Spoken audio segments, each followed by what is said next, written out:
High Warlord stood on the command deck of his flagship, the Eternal Conquest, and watched another world burn. The planet below had been home to 8 billion souls just 3 hours ago. Now it was nothing but fire and ash. The Dominion had spoken, and as always, the universe had listened. He felt no joy in the destruction. Joy was for lesser beings who still found excitement in victory. For this was simply work, the natural order of things. They had mastered the art of war 12,000 years ago, and since then, no species in the known galaxy had offered them a real challenge. His second-in-command, Fleet Commander, approached with heavy footsteps. Like all, he stood 7 feet tall, covered in dark chitin that could stop a blade. 4 arms hung at his sides, each one capable of wielding a weapon with deadly skill. Their species had evolved for combat on a harsh world where only the strongest survived. Now they ruled 2,000 star systems, and their name was spoken with fear across the galaxy. "The rebellion has been crushed," High Warlord reported. "Surviving population centers are broadcasting surrender on all channels." Made a sound of acknowledgement. "Begin the standard procedure. Execute 1% of the survivors. Let the rest live to spread word of what happens to those who defy us." This was the way. They called it the decimation protocol. It was not cruelty for its own sake. It was mathematics. Kill too many and you had no workforce. Kill too few and others would think rebellion was worth the risk. 1% was the perfect number calculated over of conquest. They had turned war into a science. Every tactic, every strategy, every weapon had been tested and perfected over countless generations. They called it the perfect art, and they studied it the way other species studied religion. Their children learned to fight before they learned to speak. Their generals memorized battle formations that had not failed in 10,000 years.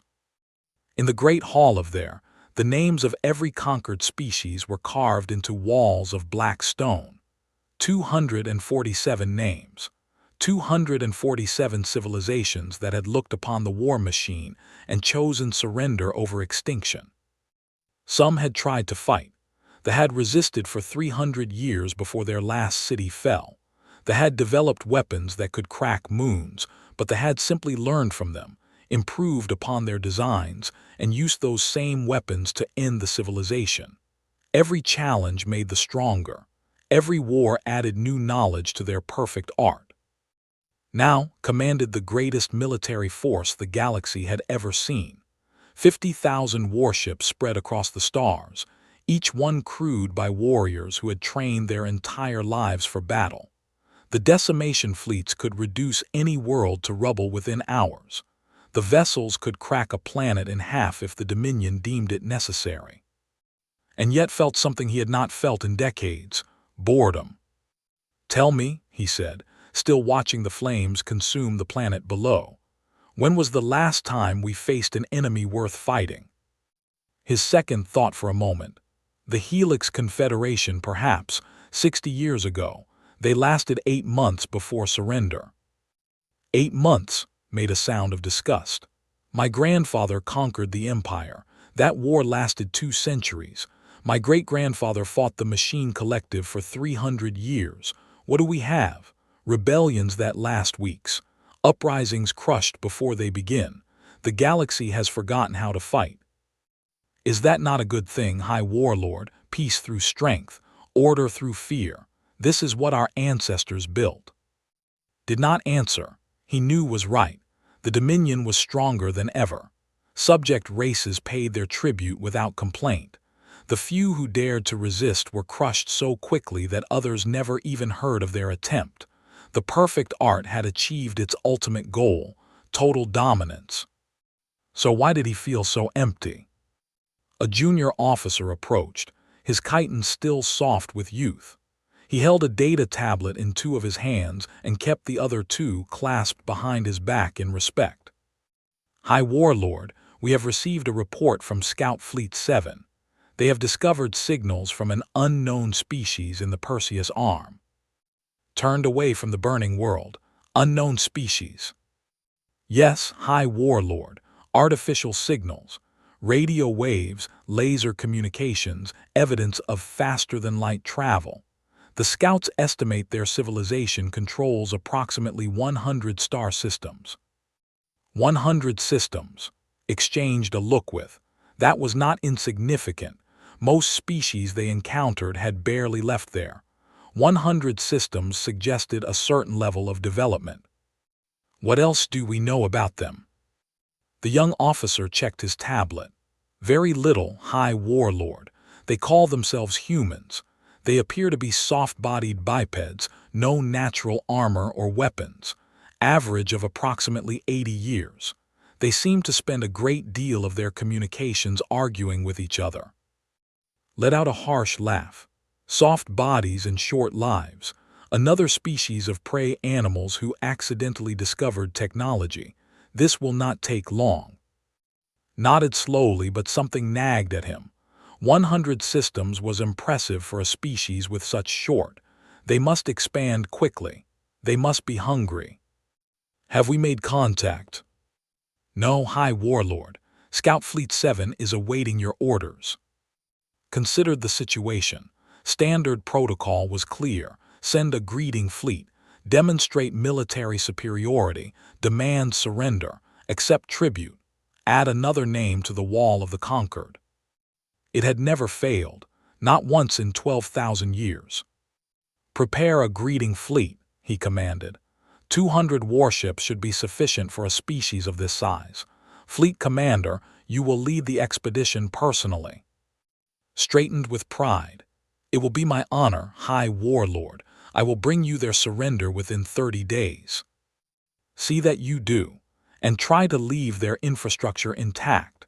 A civilization of 100 systems will make valuable subjects. Their workers can replace the ones we just executed on this world.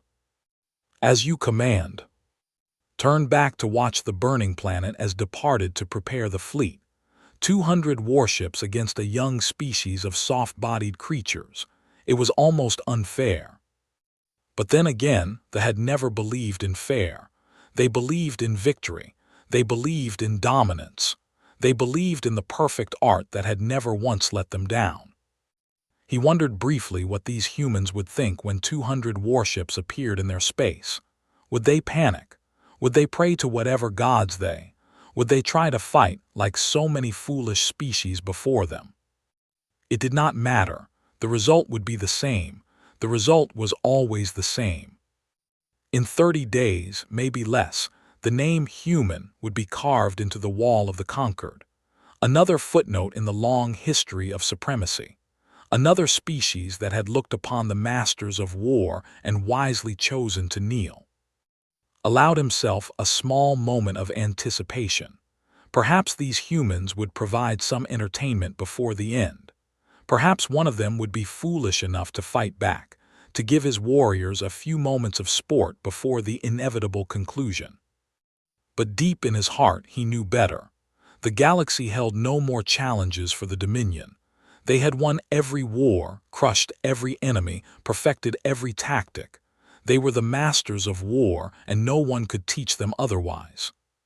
Far across the galaxy, on a small blue world called Earth, Admiral was reading a report about strange ships detected at the edge of human space. She set down her coffee, studied the readings, and began to plan. They were coming. They had no idea what they were walking into.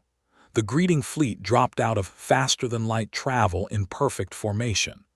200 warships arranged in the ancient pattern known as the Fist of Dominance. It was designed to impress, to terrify, to make any watching species understand immediately that resistance was pointless. Fleet Commander stood on the bridge of his flagship, the Crushing Truth, and observed the human colony before him. The planet was called New Helsinki, according to their intelligence.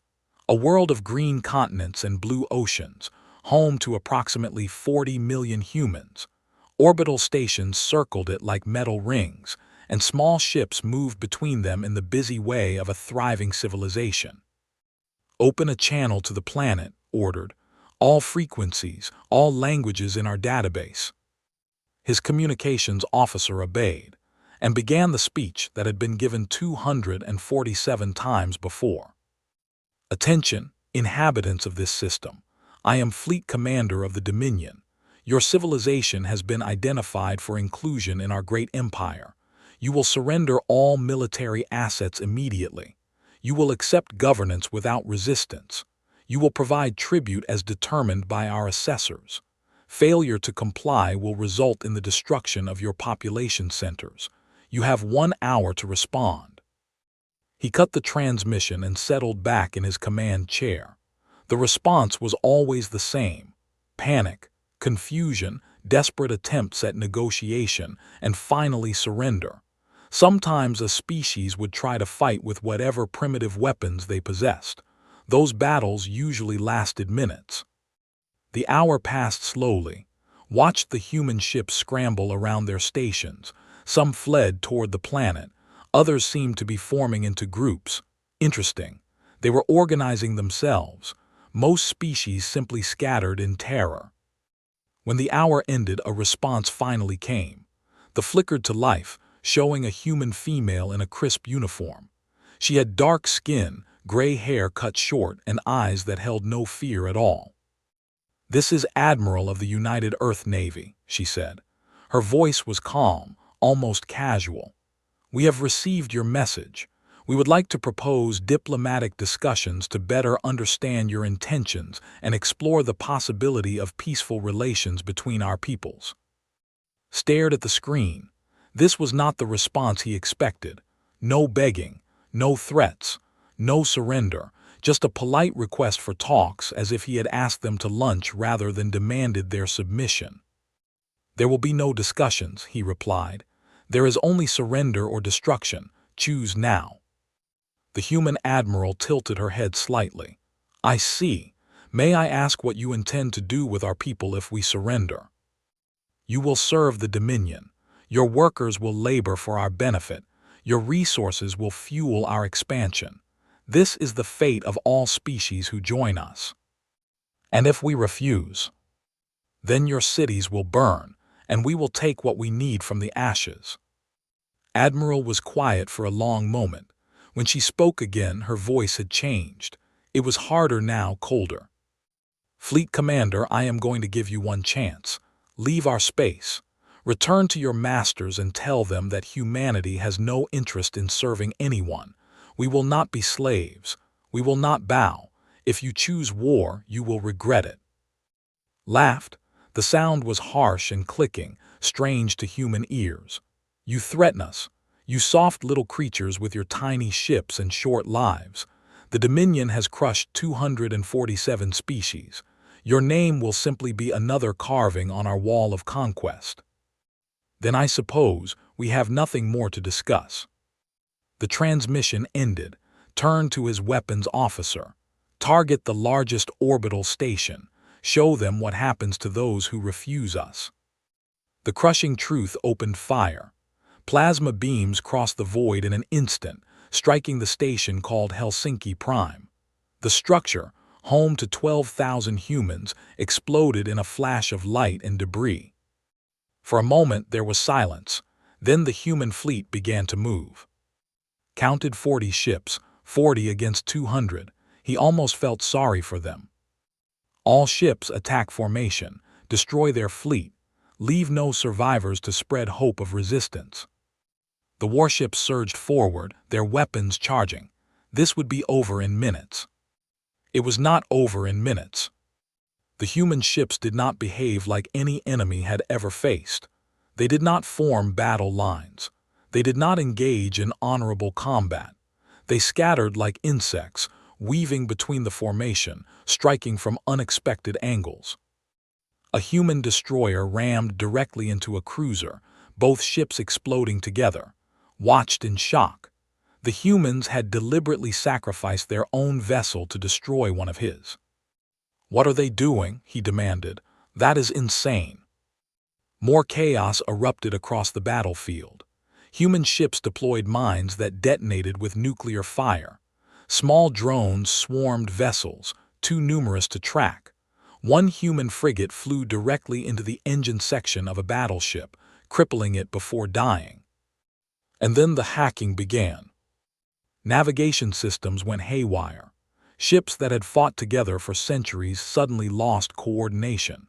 Targeting computers displayed false information. Some vessels fired on empty space while human ships tore into their flanks. The battle lasted 4 hours. When it ended, had won, but he had paid a terrible price. "Report," he ordered, his voice quiet. "We have destroyed all 40 human vessels," his first officer said. "But, Fleet Commander, we have lost 60 ships. 60 more are damaged beyond combat capability." 60 ships, 60 warships destroyed by 40 primitive vessels. It was unthinkable. It was impossible. Hal whispered, "How did they do this?" No one had an answer. In the debris field, escape pods floated among the wreckage. Human survivors, waiting for rescue that would not come, thought about destroying them, but he found he did not have the stomach for it. These humans had fought like nothing he had ever seen. They deserved at least a warrior's respect. He opened a channel to High Warlord. When the connection established, he forced himself to speak clearly despite his shock. "High Warlord, the greeting fleet has encountered resistance at the human colony of New Helsinki." "Resistance?" sounded amused. "How quickly did you crush it?" "We won the battle, High Warlord, but we lost 60 ships. The humans fought with tactics I have never seen. They used their own vessels as weapons. They hacked our systems. They showed no fear of death." The silence that followed was long and heavy. 60 ships, finally said. 60 ships lost to a species we had never heard of until last month. "High Warlord, I recommend caution. These humans do not fight like warriors. They fight like something else entirely. They fight like they have nothing to lose." "Or perhaps, Fleet Commander, you simply failed to apply the perfect art correctly. I will send reinforcements. 3,000 warships. We will teach these humans what happens to those who defy the Dominion." The transmission ended, stared at the debris field outside his window. Somewhere in that wreckage, human bodies floated in the cold void. They had known they could not win. They had fought anyway. He thought about the human admiral's words. "If you choose war, you will regret it." For the first time in his long career, wondered if he had made a terrible mistake. Far away, Admiral received reports of the battle. 40 ships lost. 12,000 civilians dead on Helsinki Prime. It was a defeat by any measure. But they had taken 60 ships with them. 60 ships from an empire that had never lost a war. She began drafting orders to every human system. Evacuate civilians. Prepare defenses. Call every ship back to the core worlds. The enemy was coming in force, and humanity was going to be ready for them. High Warlord had not personally led a fleet in 30 years. He had not needed to. The military machine was so perfect, so unstoppable, that his presence was never required on the battlefield. But these humans had changed everything. 3,000 warships followed his flagship through the darkness between stars. It was the largest fleet deployed against any species in 4,000 years, had stripped defenses from a dozen sectors to assemble this force. He would not underestimate these strange creatures again. The journey to human space took 3 weeks. During that time, studied everything his scouts had gathered about the enemy. Their history, their culture, their technology. What he found disturbed him more than he wanted to admit. Humans were a young species. They had only left there 400 years ago, and yet they had already spread across 100 star systems. They bred quickly, adapted quickly, and learned quickly. But what disturbed most was their history of war. They had conquered other species for 12,000 years. In that time, they had faced 247 different civilizations. But humans had spent most of their short existence fighting each other. Their records spoke of conflicts beyond counting. Wars over land, over resources, over ideas. They had burned their own cities, slaughtered their own people, invented weapons designed only to kill other humans. They had developed nuclear weapons and used them on themselves. They had built armies of millions and thrown them at each other across muddy fields. No other species in the galaxy had such a history. Most civilizations united when they developed space travel, leaving war behind. Humans had brought war with them into the stars. Did not understand these creatures. They were self-destructive, chaotic, and apparently incapable of peace even with their own kind. And yet they had built an empire of 100 systems in just 4 centuries. As his fleet approached human space, he expected to find defensive lines, fortified positions, fleets waiting to challenge him. Instead, he found nothing.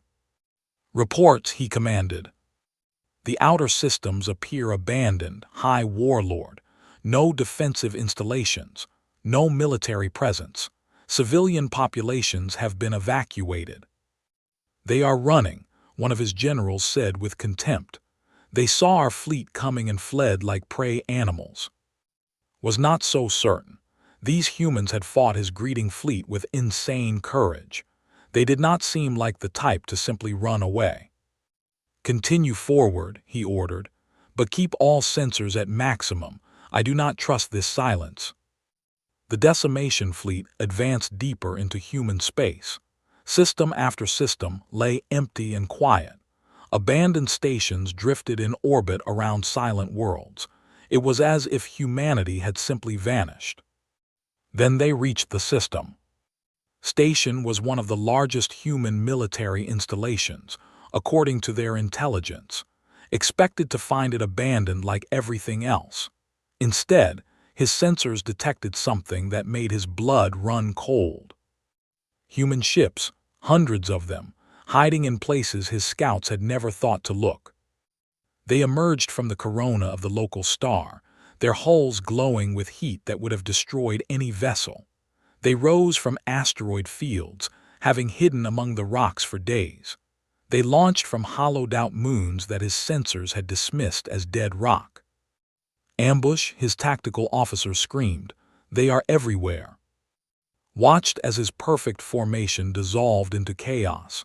Human ships struck from every direction at once. They did not attack in waves or patterns. Each ship seemed to act on its own, choosing targets and tactics independently.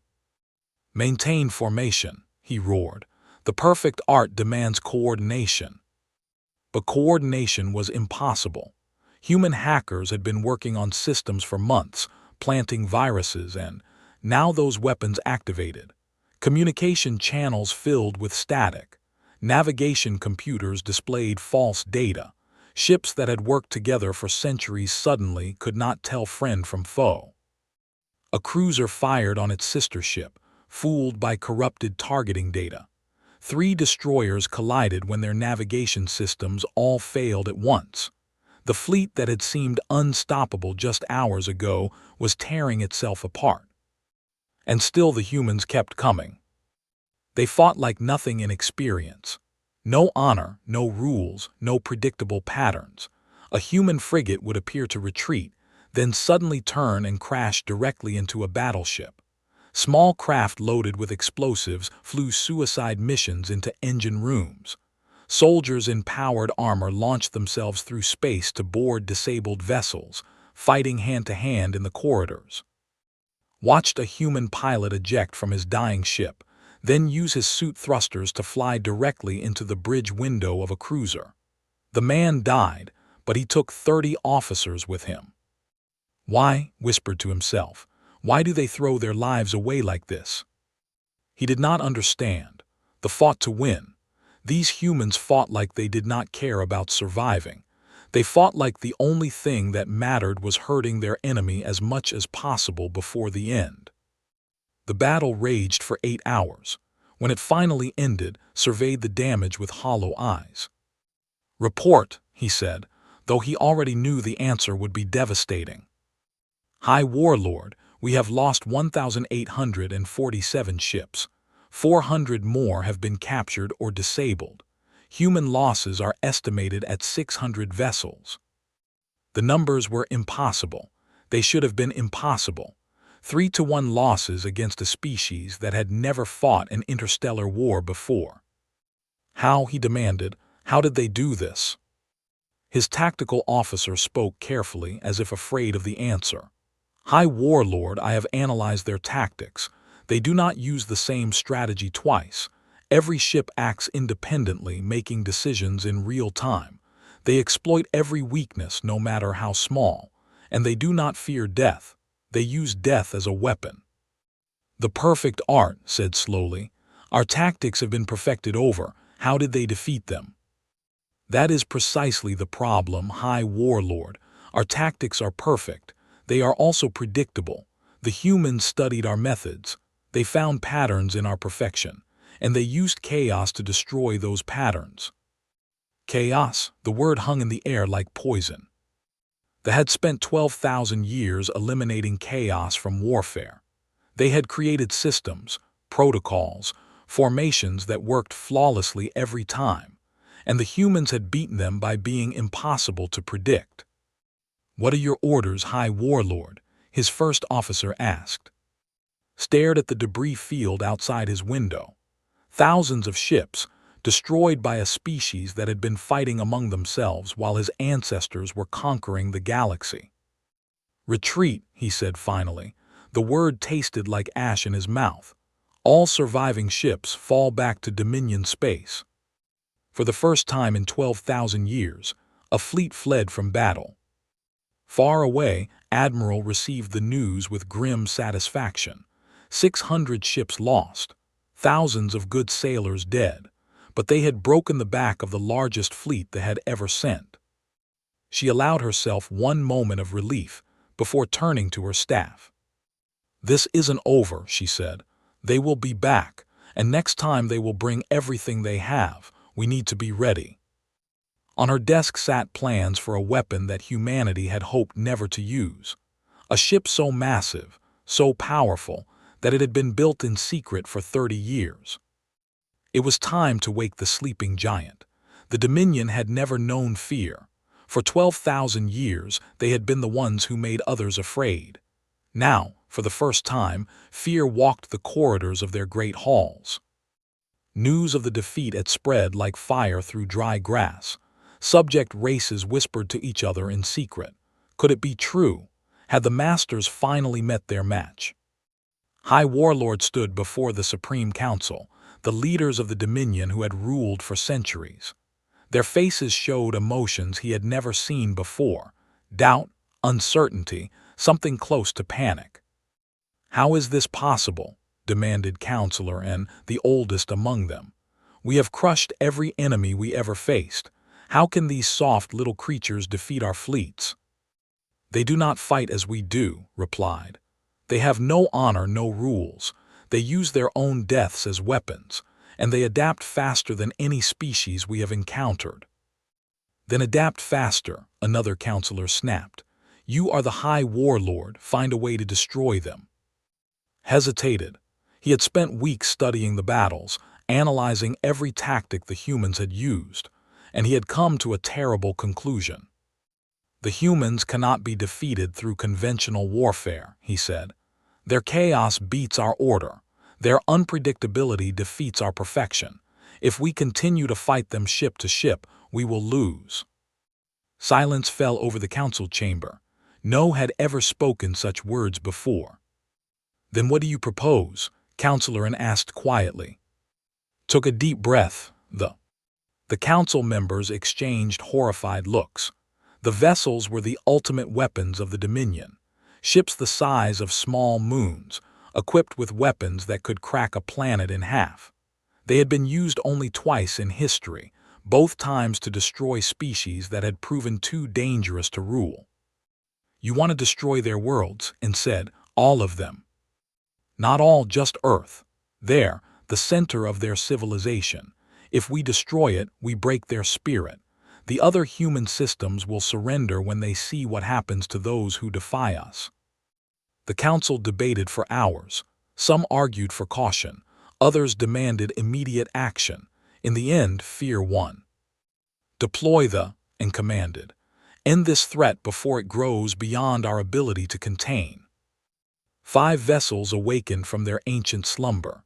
Each one was 10 kilometers long, powered by captured stars, armed with weapons that could reduce continents to ash. They had not moved in 1,000 years. Now they crawled toward human space, bringing extinction with them. Admiral learned of the deployment through spies the humans had planted in subject race populations. When she saw the data, her blood went cold. 5, she said to her staff, each one capable of destroying a planet, and they are heading straight for Earth. The room fell silent. Everyone knew what this meant. They were not coming to conquer anymore. They were coming to exterminate. "Ma'am," her tactical officer said carefully, "we cannot stop them. Our entire fleet together could not scratch a single. Their shields are designed to withstand stellar bombardment." "I know," replied. She walked to the window and looked out at the stars. Somewhere out there, death was coming for her species, for her children, for everyone she had ever known. "But we have something they do not expect." She turned back to face her officers. 30 years ago, when humanity first learned we were not alone in the universe, we began building a ship, a weapon of last resort. We hoped we would never need it. We called it the Thermopylae. The name meant something to every human in the room. Thermopylae was a place on ancient Earth where 300 warriors had stood against an army of millions. They had died, but they had never surrendered. "It is time," said, "wake the Thermopylae." The ship had been built in secret, hidden inside a hollowed asteroid in the outer solar system. When its systems came online, sensors across the fleet detected something that should have been impossible. The UN Thermopylae was 12 kilometers long. It was powered by captured singularities, black holes held in magnetic bottles. Its armor was forged from materials found only in the cores of dead stars. And its weapons were things humanity had invented but never dared to use. Admiral transferred her flag to the massive vessel. As she walked its corridors for the first time, she felt the weight of what she was about to do. "Admiral," her first officer said, "they will enter our space in 6 hours. They will reach Earth in 12. Then we meet them at the border, just us, 1 ship against 5. "Ma'am, is that wise? Perhaps if we gathered the entire fleet." "The fleet would die buying us minutes." "No. This is what the Thermopylae was built for. This is why we spent 30 years and the resources of 100 worlds creating it." She took her place on the bridge, a command center larger than most ships. Around her, thousands of crew members worked at their stations, preparing for the battle to come. "All hands," she announced over the ship's communication system. "This is Admiral. In a few hours, we will face the greatest threat humanity has ever known. 5 weapons of planetary destruction coming to end our species." She paused, choosing her next words carefully. "To think they are masters of war. They have never lost a conflict in 12,000 years. They believe that makes them unbeatable, but they have never faced us. They have never faced a species that has been fighting since before we could write. They do not understand what we are." The crew listened in silence. "We are not new to war. We are its oldest children. We have burned our own cities and rebuilt them. We have faced extinction a dozen times and survived every time. They think they are masters. They are students. And today we teach them their final lesson." The Thermopylae jumped to faster-than-light speed, racing to meet the enemy. 6 hours later, the human battleship dropped out of FTL directly in the path of 5. On their sensors, the commanders saw something they could not understand. A single ship, challenging weapons that could destroy planets. "What is this?" demanded the fleet commander. "1 ship? Do they send 1 ship against us? Are they insane?" "They are humans," his second replied. "Perhaps they are both." The Thermopylae opened a communication channel. Admiral appeared on their screens, her face calm and cold. "Attention fleet. I am Admiral of the United Earth Navy. You have come to destroy our world. You have come to exterminate our species. I have one response to give you." The Thermopylae's weapons powered up, energy readings that the sensors could barely comprehend. The ship seemed to glow with barely contained power. "Fire," commanded. The main weapon of the Thermopylae was something humanity had discovered by accident while studying black holes. A focused beam of quasar energy, the most destructive force in the known universe, compressed and directed through technology that should not have been possible. The beam struck the lead and punched straight through. Shields that could withstand solar flares lasted less than a second. Armor designed to survive planetary impacts melted like ice in a furnace. The entire vessel, 10 kilometers of apocalyptic weaponry, broke apart in an instant. The commanders stared in disbelief. Then the Thermopylae fired again, and again, and again. In 11 minutes, 4 were expanding clouds of debris. The 5th turned to flee, its commander screaming orders in panic. Admiral opened another channel. This one was broadcast across the galaxy, to every species, every world, every ship that could receive it. "This is Admiral of the United Earth Navy. Your Dominion claimed mastery of war. You came to destroy us with your greatest weapons. Now 4 of those weapons are dust, and the 5th runs home in fear." She leaned forward, her voice dropping to something quiet and terrible. "Let me be clear. You have been students playing at the feet of masters. We did not want this war. We asked for peace, and you answered with murder. Now you will learn what 12,000 years of your conquest could never teach you. We are humanity, and we are just getting started." The transmission ended. The surviving fled into the darkness, carrying word of what had happened. The masters of war had been mastered. The Dominion was falling apart. High Warlord stood on the balcony of the Grand Citadel on Prime, watching fires burn in the distance. Subject races across the Empire had risen in open rebellion. Fleets that had maintained order were too scattered, too damaged to respond. The fear that had kept 247 species in chains for 12,000 years had evaporated in an instant. The surviving had returned with footage of its sister's destruction, had watched it 100 times. 4 of the most powerful weapons in the galaxy, reduced to debris in 11 minutes by a single human ship. He had thought the perfect art of war was complete. He had thought his species had learned everything there was to know about combat and conquest. Now he understood how wrong he had been. Reports came in by the hour, each one worse than the last. They had seized their entire home system. They were rebuilding their ancient weapons. Species that had been quiet and obedient for centuries were suddenly demanding freedom, and the Dominion had nothing left to threaten them with. And on the edge of space, human ships were gathering. Not dozens, not hundreds, thousands. Where had they come from? How had a species humanity had only learned existed a year ago built such a massive fleet? Had studied human history, looking for answers. What he found terrified him more than their weapons. Humans had nearly destroyed themselves a dozen times. Nuclear wars, plagues, environmental disasters. Each time they had rebuilt. Each time they had come back stronger.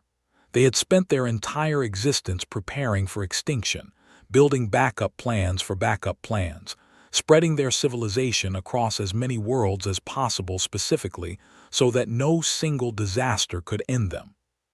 They had thought themselves masters of war because they had conquered others. Humans had become masters of war because they had nearly conquered themselves. A young officer approached, his movements hesitant.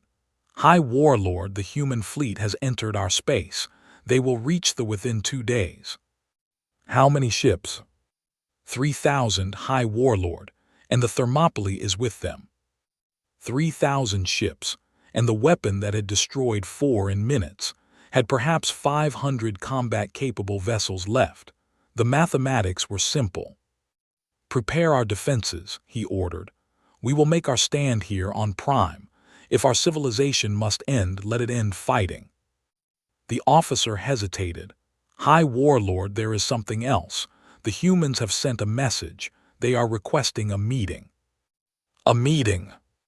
Admiral wishes to speak with you personally. On the surface, she offers to come alone. Stared at the officer for a long moment. This made no sense. The humans had won. They had shattered the Dominion's military power, inspired rebellion across the Empire, and now stood ready to destroy the. Why would they want to talk? They are trying to negotiate, he asked. The message says they wish to discuss terms for ending the war. Terms, as if there were anything left to negotiate. They were beaten. Everyone knew it. But curiosity pulled at. He had spent months trying to understand these humans, and he still felt like he had barely glimpsed the surface of their strange minds. Perhaps this meeting would provide answers, even if those answers came before his death. Tell her I accept. I will meet her at the Grand Citadel. The next day, a small human shuttle descended through the burning sky of Prime. It landed in the courtyard of the Grand Citadel, surrounded by guards who watched with a mixture of hatred and fear. Admiral emerged alone, as promised. She wore a simple uniform, no armor, no visible weapons. She walked through the ranks of warriors as if they did not exist. Met her in the Great Hall, where the names of conquered species covered the walls. He towered over her by more than 2 feet. His 4 arms could have torn her apart in seconds, and yet, somehow, he felt like the smaller one. High Warlord, she said, her voice neutral. Thank you for seeing me. Why are you here? He asked. You have won. Your fleet could destroy our world whenever you choose. Why speak to me instead of simply ending this? Looked around the hall, her eyes moving across the carved names on the walls. 247 species, she knew. 247 civilizations that had suffered under rule. Do you know what I see when I look at these names? She asked. I assume you see victims, peoples we conquered and enslaved. No, I see a species that tried to escape its own nature and failed. She turned to face him directly.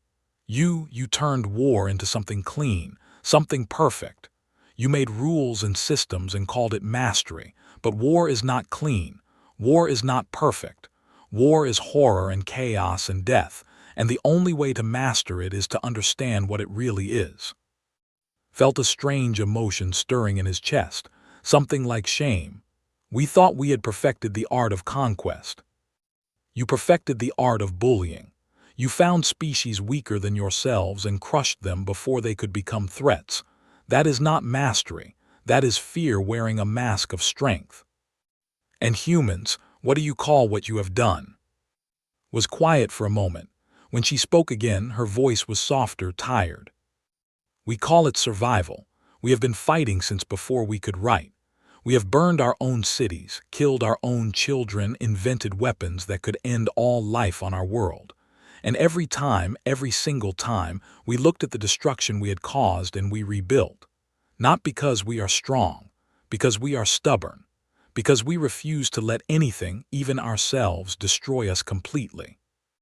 So you are here to destroy us now, to repay us for our crimes against your people. No.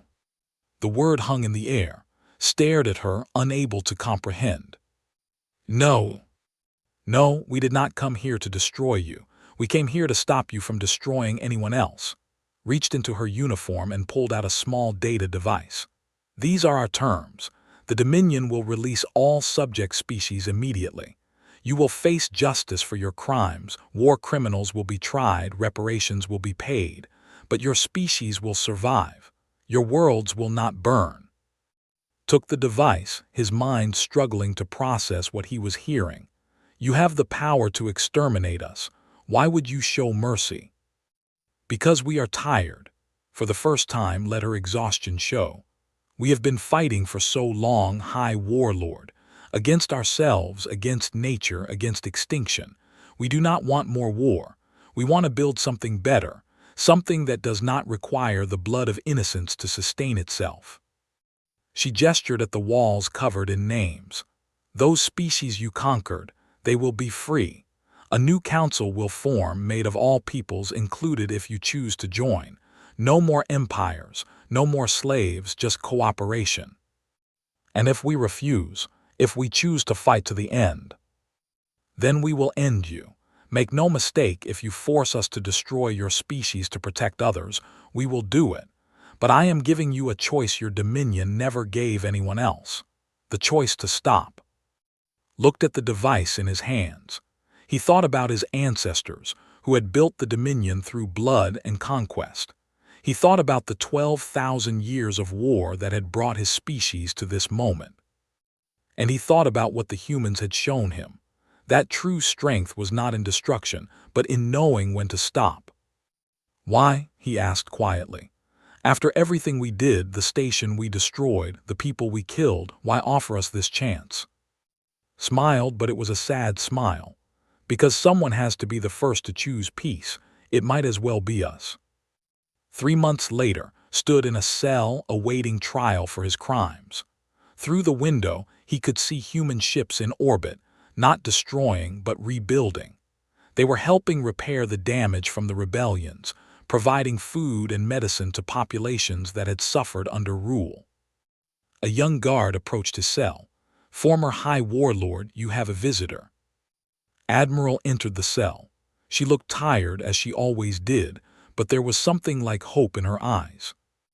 "The first trials concluded today," she said. 3 of your generals were convicted. They will spend the rest of their lives helping rebuild the worlds they destroyed. And me. Your trial begins next month. You will likely face the same sentence. She paused. If it matters, I argued against execution. I think you have suffered enough. Turned to look out the window. A human transport was descending toward the surface, carrying supplies for refugees. I have been thinking, he said slowly, about what you said, about war being horror and chaos, about mastery meaning knowing when to stop. And we claim to be masters of war for 12,000 years, and in 1 year you taught us we never understood it at all. He turned to face her. War is not about perfection. It is not about systems or tactics or weapons. It is about will. And yours, the will of your species, it is unbreakable. Nodded. We have had a lot of practice. I know, I read your history. You nearly destroyed yourselves so many times. How did you survive? We just refused to stop. No matter how bad things got, no matter how hopeless, we kept going. We rebuilt. We tried again. We never gave up on ourselves. Was silent for a long moment. Then he did something no High Warlord had done in the entire history of the Dominion. He bowed his head to a member of another species. Thank you, he said, for showing us mercy we did not deserve. Turned to leave. At the door she paused. High Warlord, do you know what the humans who survived your attack on Helsinki Prime are doing now? No.